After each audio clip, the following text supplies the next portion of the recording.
We're talking about Denmark.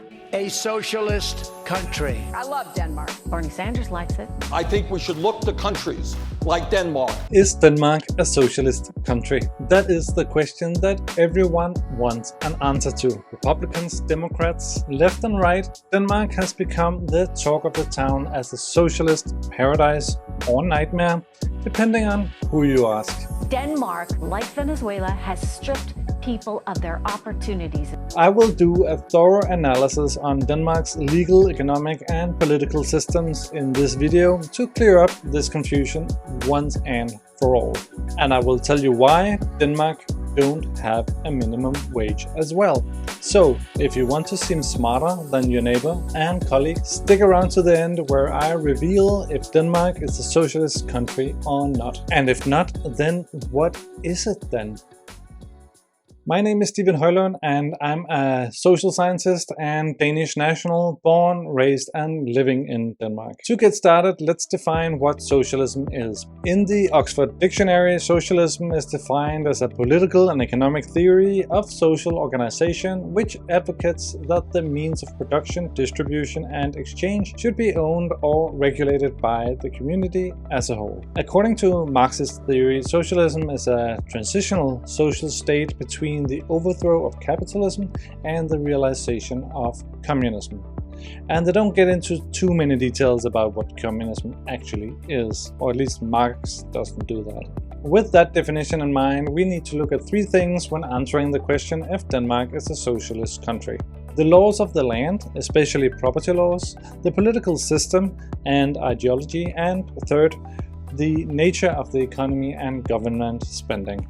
Let's get the most boring part out of the way first, shall we? Let's look at the law.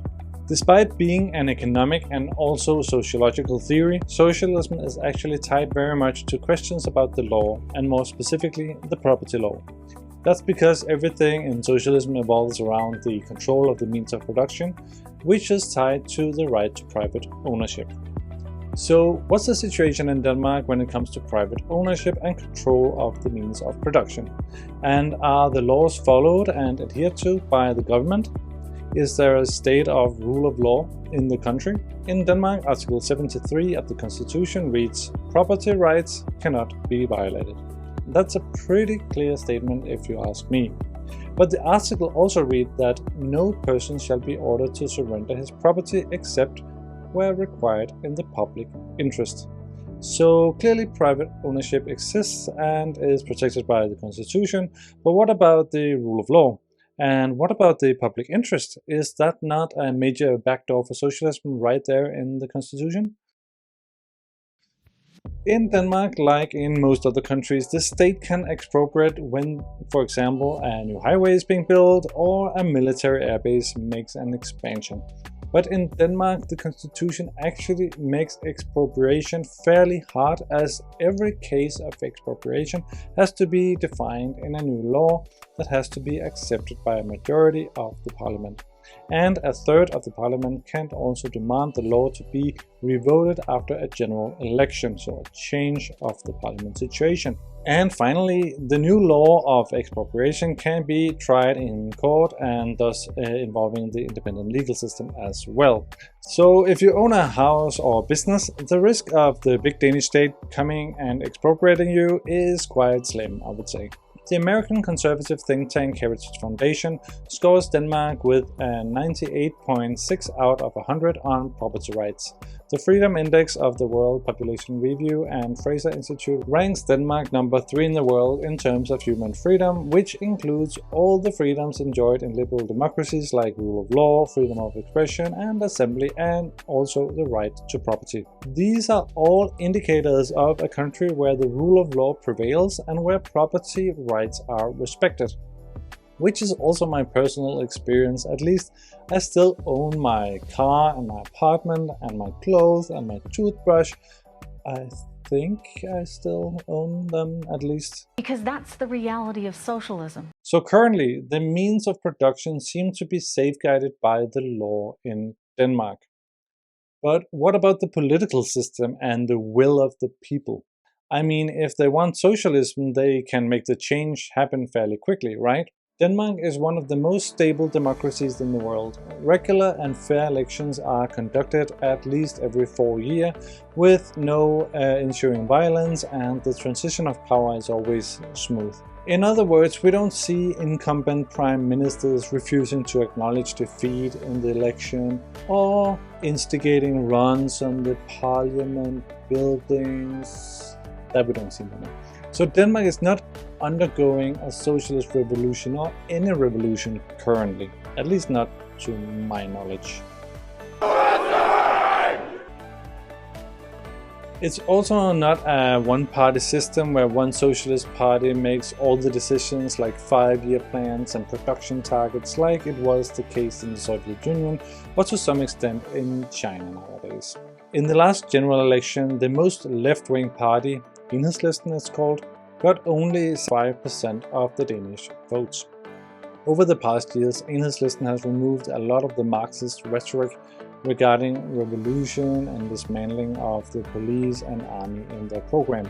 Now the party supports the individual freedoms of liberal democracies and the basic human rights, and therefore also the right to private property. So I think it's fair to conclude that at least 9 out of 10 people in Denmark are not supportive of any form of radical socialist revolution that would change the institution or liberal democracy in Denmark anytime soon. That brings us to the current structure and performance of the Danish economy. Is the Danish economy a Soviet-like command economy where a small ruling elite decides what is best for the people to produce in the fields, in the factories and so on?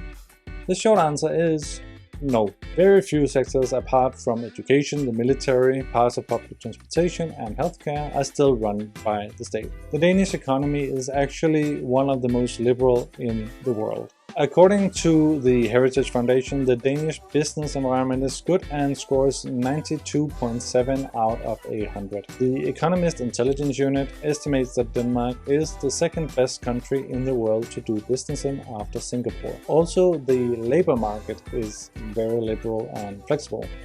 In 1899, the Danish worker unions acknowledged the employer's right to manage the work and effectively control the means of production, while the employers, on the other hand, acknowledged the union's right to strike. This was a social democratic move actually, and socialists and communists were shocked about this. Why? Because it was considered class treason to accept the capitalists' right to control the means of production. Negotiations between employer organizations and worker unions typically take place every 3rd year, and there are rules governing these negotiations, for example when the unions can strike and when the employers may lock out the workers. The main point here is that the government does not intervene by, for example, using the police force against workers' strikes or dismantling strikes altogether, like you would see in countries like France. As a consequence, the Danish government have not regulated the minimum wage in Denmark. Minimum wages are agreed between unions and employers and not by law in Denmark, so there is no common minimum wage in Denmark. But you know what? As Shakespeare said, there's something rotten in Denmark. But still, a worker at McDonald's in Denmark earns 3 times more than he would do in the States due to the agreements made between the unions and the employer organizations. Learn from what they have accomplished for their working people. While the government has hands off regarding the labor market, it does have a great role to play for those who fall out of the labor market and are laid off. Here the Danish model has put out a safety net to help the unfortunates back into work by supporting with generous unemployment schemes until they have found a job again. And no one wants to work. This is a real problem. The idea is that it's harder to find a job you want and can keep if you live on the street with your 2 kids because you cannot pay the bills, right? If I got laid off tomorrow, I would get 4 months notice and full pay during these 4 months. Afterwards, I would, through a tax-exempted and very cheap unemployment insurance, be entitled by law to 2 years of benefits, which in my case would amount to 3,000 USD per month before tax and 1,700 USD after tax. Not a lot, but still enough to live off for most people, and you can keep your home, and your children will have clothes on their bodies and food in their bellies, and you will have peace of mind to start looking for a job. Nobody's incentivized to do anything. The essence of the Danish model is to create a level playing field for everyone in terms of not letting someone sink so low that they cannot rise by themselves. Because when people get desperate, they do desperate things, which makes society less secure and less stable. The same logic applies for free education and healthcare. School's free, university's free, that's lovely. Not only is school free, they actually pay you basically $990 a month to go to school. Not bad, eh? If your parents are not well off, you can still get the best of educations in Denmark because studying is free and you get a student grant of up to 1,000 USD per month for 5 years of studies. If you are ill and need care, the state offers healthcare as well for free. The logic behind the Danish model is to level out inequalities that you yourself was not responsible for.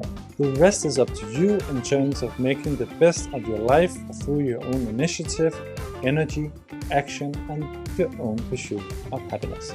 I know, enough about these details. Why don't he get to the talk about the crazy high taxes and the big government spending in Denmark? In other words, everyone in Denmark is working for the government. Yes.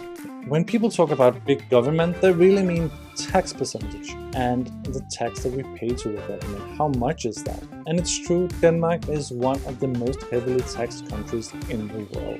But Denmark is by no means an outlier country in that sense. For example, the company tax in Denmark is 22%, which is a bit lower than the OECD average of 24%.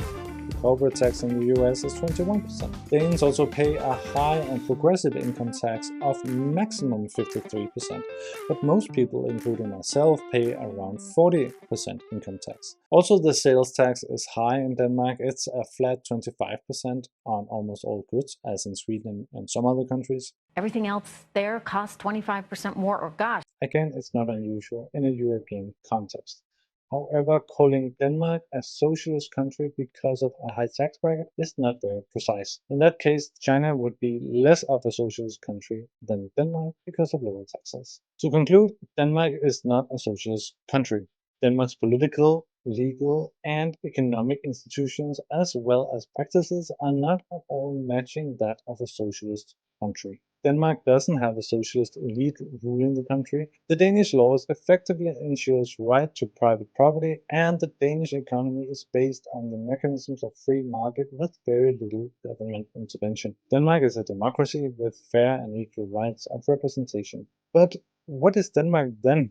Officially, Denmark is a parliamentary representative democracy. You find that information on denmark.dk, run by the Foreign Ministry of Denmark. But if you must, I think it's okay if you call it a liberal social democracy. Denmark is certainly a democracy where the monarch plays a symbolic role.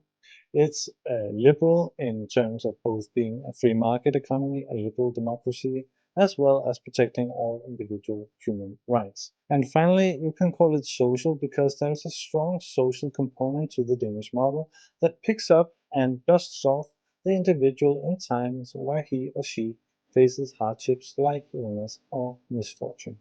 If you agree or disagree with me, you should leave a comment below and explain why.